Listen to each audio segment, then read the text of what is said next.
Début du week-end dans les 5 championnats majeurs, occasion parfaite de tenter un prono sur Unibet, 100 € remboursés sur votre premier pari grâce au lien en description, conditions pour jouer en bas de l'écran.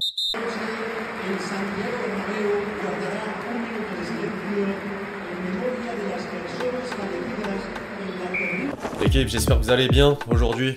Nouveau 5, au programme du jour évidemment un bilan de la semaine européenne des clubs français, en Ligue des Champions comme en Ligue Europa, les conséquences de la défaite du Real Madrid pour Mbappé et Ancelotti, le plan du PSG sur le mercato hivernal, les choses à retenir de la liste de Deschamps, plus la nouvelle polémique autour du Kicks, avant de conclure en images par la compile de buts traditionnelle. Plus d'infos comme d'habitude dans le reste de cette vidéo. Les amis, avant d'entrer dans le vif du sujet, je vous demande un service, celui de lâcher votre plus beau like. Vous jouez un petit peu moins le jeu ces derniers temps, donc c'est le moment de me faire savoir que vous soutenez la chaîne. J'invite toujours ceux qui ne l'ont pas encore fait à télécharger gratuitement l'application SofaScore pour ne rien manquer du week-end de foot. Score en direct, classement, statistiques et j'en passe. Le lien est dispo en description.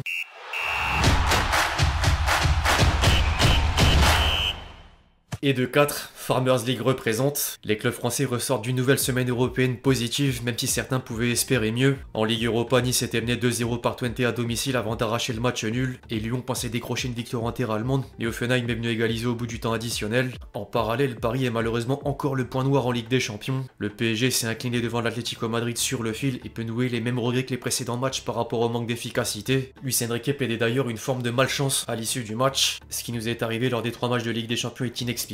Le meilleur mot qu'il définit est inexplicable et injuste. Je pense que personne ayant vu ce match ne peut dire que le résultat est juste, mais c'est comme ça la vie, injuste. Aujourd'hui est une journée de merde. À partir de demain, nous commencerons à réfléchir aux choses que nous pouvons améliorer. La qualif est sérieusement compromise à mi-parcours de la saison régulière. Je peux pas vous garantir qu'on va se qualifier, mais je sais qu'on essayera jusqu'au bout. Ce sera 4 finales à jouer. Si la dynamique de la Ligue des Champions est comme ça, je sais vraiment pas. Cette compétition a mal commencé, avec un tirage au sort anormal pour une équipe du premier pot. Nous aurions dû facilement gagner les 3 matchs à domicile. Il est évident que ça va être très compliqué. Compliqué pour le PSG et compliqué pour lui avec un Amir qui est petit à petit remis en question. Nasser Al-Khelaifi martèle toujours en public que Paris prend la bonne direction sous Luis Enrique, mais les premiers doutes apparaîtraient en interne. Une source parisienne avance que les joueurs, et en particulier les offensifs, montrent de plus en plus de réticence quant au plan de jeu catégorisé comme stérile et prévisible de l'entraîneur parisien. L'ancien sélectionneur de l'Espagne reste satisfait par l'absence d'un numéro 9 et considère avoir ce qu'il faut au poste. Il commencerait néanmoins à réclamer des renforts lors du mercato hivernal, dont un défenseur central et un ailier, de quoi agacer certaines personnes au sein du club, d'autant plus que Lucho a eu la main mise sur la précédente fenêtre de transfert. Le match face au Bayern sera tout particulièrement scruté et la musique d'une éviction montrée d'un ton. Heureusement, les 3 autres clubs français ont présenté le drapeau tricolore de la meilleure des manières. Monaco s'est offert Bologne sur le fil, Brest est allé s'imposer du côté de Prague, et Lille a encore tenu le choc devant la Juventus après avoir battu les 2 géants madrilènes. Genesio continue de surprendre malgré l'hécatombe de blessures. C'est notre force de savoir faire le dos rond, de subir et de faire les efforts les uns pour les autres. C'est encore extraordinaire ce qu'on fait ce soir. On le fait depuis le 1er août avec beaucoup de vent contraire depuis le début de saison, mais on résiste. J'ai envie de féliciter tout mon groupe.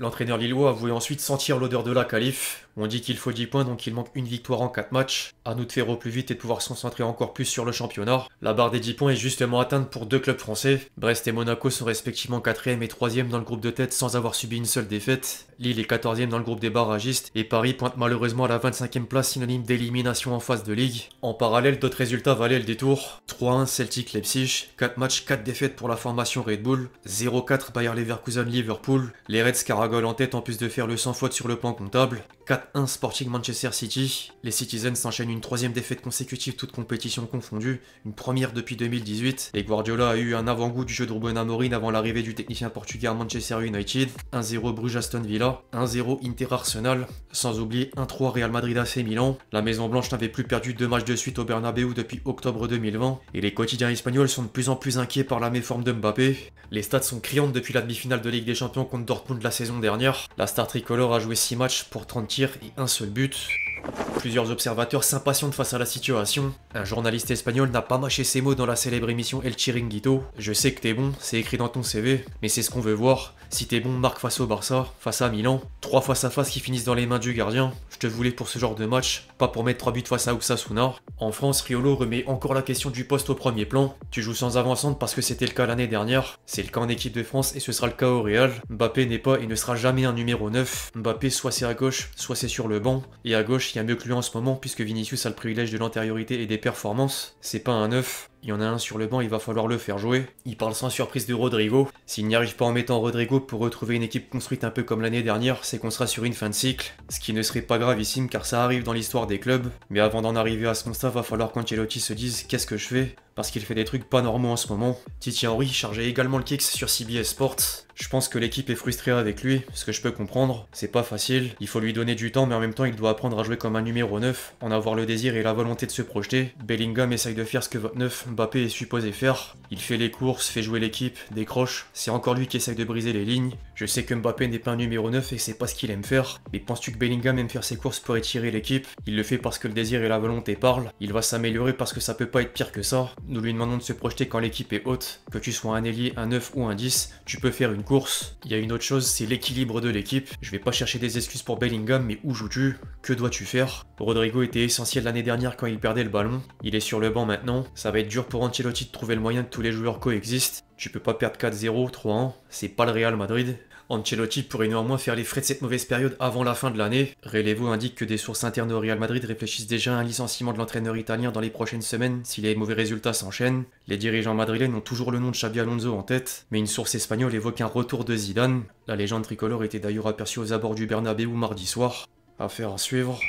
Du côté de Paris, les bonnes nouvelles sont hors du terrain. Le PSG a annoncé avoir généré un chiffre d'affaires record de 805 millions d'euros lors de la saison 2023-2024, dont 282 millions d'euros de revenus commerciaux, 178 millions d'euros en droits TV, ou encore 168 millions d'euros de billetterie. Quand on parle d'argent, le mercato n'est jamais très loin. L'équipe a sorti un papier pour révéler le plan du club de la capitale pour le mercato hivernal. Les dirigeants parisiens voudraient recruter un ailier gauche et un jeune défenseur central droitier, vendre Skriniar et prêter Kolo Muani. Le besoin de doubler le poste de latéral gauche existe toujours, d'autant plus que certains militent pour attirer Théo Hernandez.